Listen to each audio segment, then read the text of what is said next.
récemment, à savoir Android Type 1, qui est sorti chez Omake Manga. C'est vrai.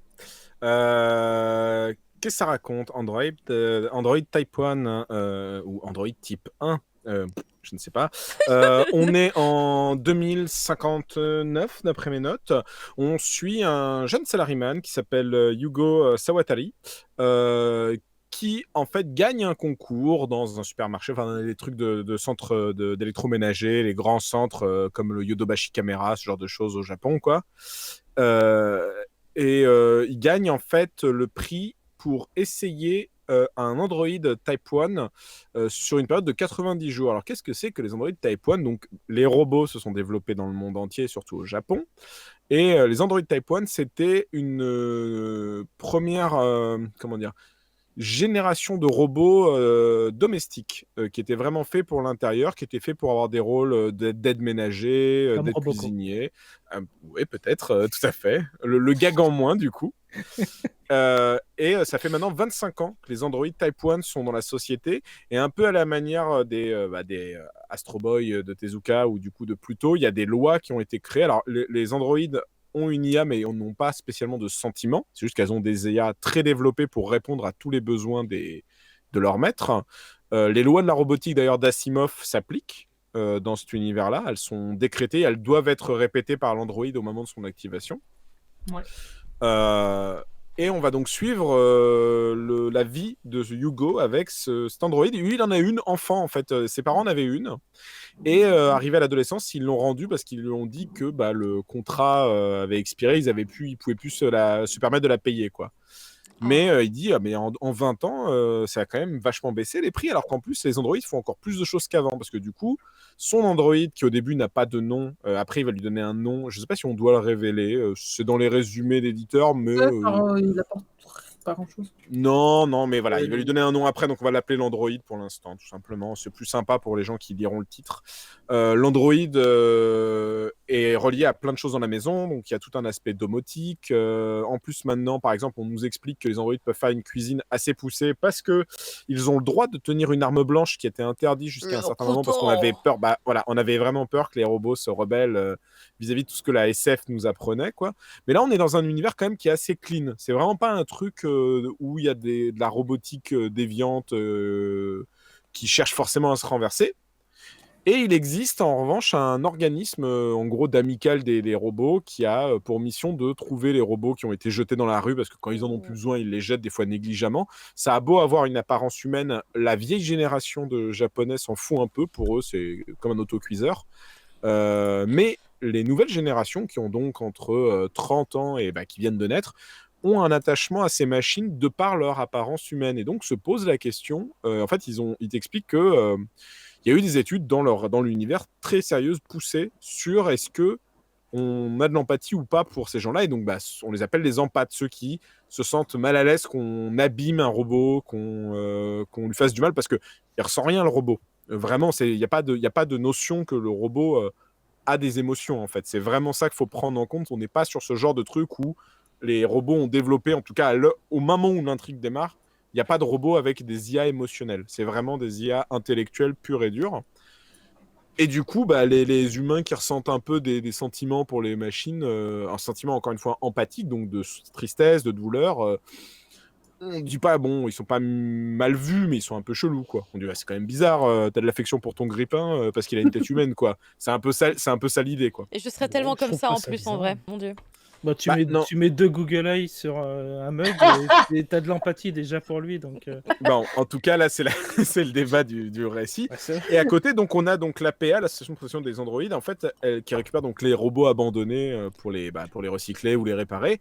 En fait, ils entendent parler d'une rumeur. On suit 2 membres, en fait, de cette brigade qui entendent parler d'une rumeur d'un mystérieux androïde noir qui ferait des vols, enfin, ferait des trucs un peu chelous. Voilà. Et pas donc, des trucs bien, ok.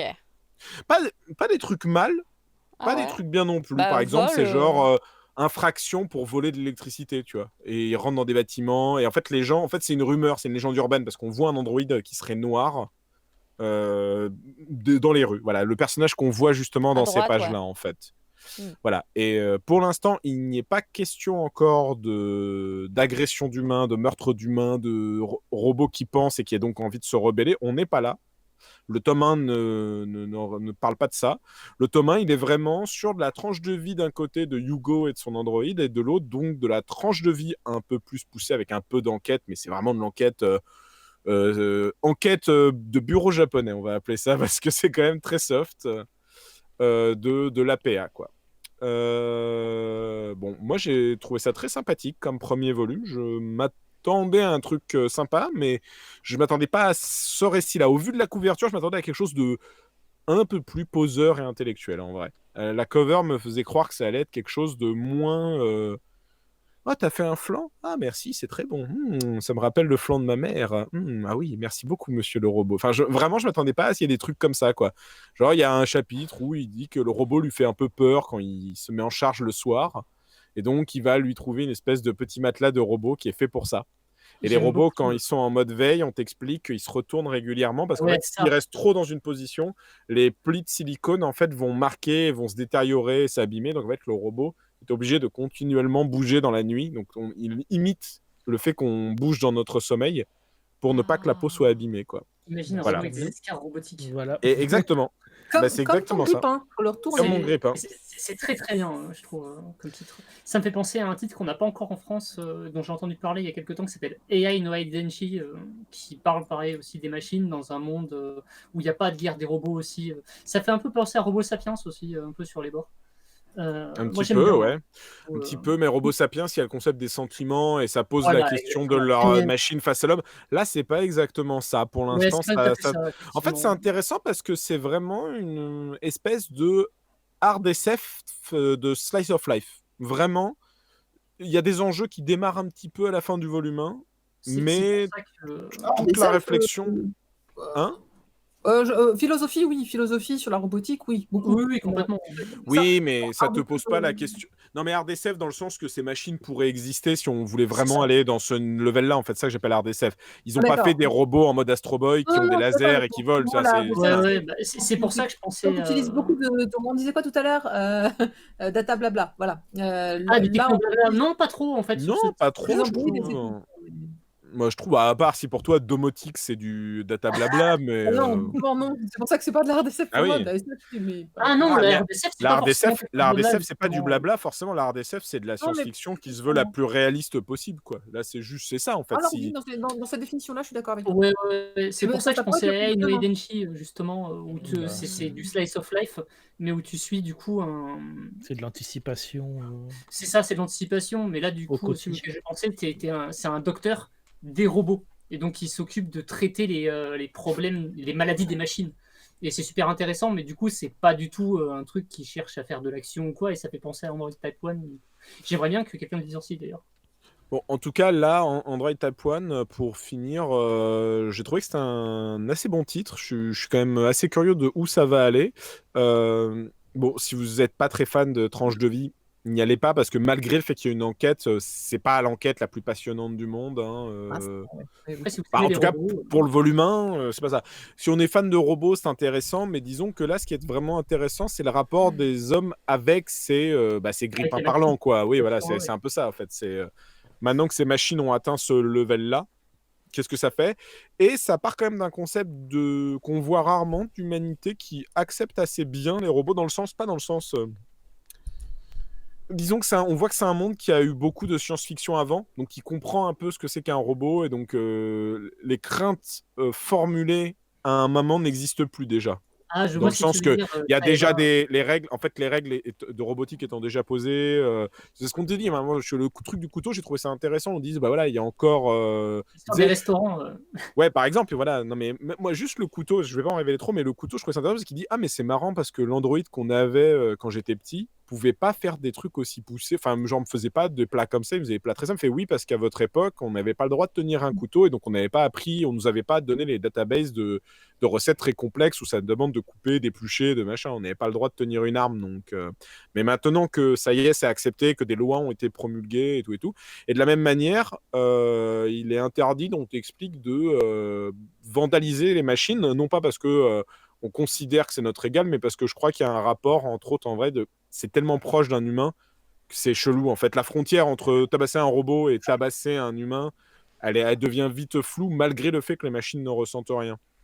Donc, c'est puni, quoi. C'est comme t'abîmes pas la bagnole de quelqu'un, en fait, tu vois. C'est pas parce que t'aimes pas une Toyota que tu vas la frapper parce que toi, t'es Twingo, tu vois. Merci Twingo. En termes d'univers, ça s'approche de Pluto un J'ai vu que petit c'est peu, un petit Pluto est peut-être un peu peu, plus mais... rigidiste. Bah, plutôt, c'est vraiment plus de la SF dans le sens que les robots, ils ont des sentiments, quoi. Les robots, ils aiment, ils adoptent des robots bébés. Enfin, donc, Ouais, tout à fait. Ouais. là, c'est pas du tout cette question-là qui est mise en avant, quoi. On n'en est pas encore là. Ça pourrait, Mais en vrai, ça pourrait être notre en vrai, je me monde, demande ça pourrait être si le c'est- Japon dans 50 ans. Hein. Ça pourrait vraiment être ça, quoi. Ou même la France, hein, enfin, notre monde en 50 ans, je suis d'accord. Ouais, je trouve, ça non, sent Ouais, quand même que c'est le Japon. l'humanité dans 50 ans, tu veux dire. Ça serait la France, je sais pas. Ça 50 serait, ans. il y aurait beaucoup plus de robots cassés par terre. J'ai une question, ça c'est pas faux. Dans la scène. Est-ce que t'as dit combien de tomes étaient potentiellement prévus, si on sait déjà, ou Je l'ai pas dit, mais je peux regarder. Attends. on sait peut-être pas en vrai, hein, mais c'est au cas où. Terminé en 3 tomes. En 3 trois tomes. tomes. 3 tomes finis, voilà. Voilà. Les Bon, séries je courtes, pense que j'ai fait le tour. Hein. c'est le Après, si dada quelqu'un a de quelque chose d'autre à Florent. rajouter. Bah écoute, c'était cool. En tout cas, ça a fait réagir aussi bien dans le chat que parmi Je les vois qu'on chroniqueurs. jeter des fleurs, surtout. Il y a Tanja qui s'en va. Des bisous Tanja. Tanja, Ouais, évidemment, qui est Tanja. notre Bonne nuit. chroniqueuse, qui sera là vendredi, bien évidemment. Mais du coup, on va passer un titre juste après. On parlait, c'est marrant parce qu'en fait, c'est un paradoxe. On parlait ici du coup de tout ce qui est un peu Android, robot, machine, etc. Et là, en fait, on va revenir sur l'humain et dans sa plus grande complexité, puisqu'on voilà, Ah oui, il m'intéresse beaucoup ce titre. Je sais on pas se, encore. voilà, on se dégage en fait des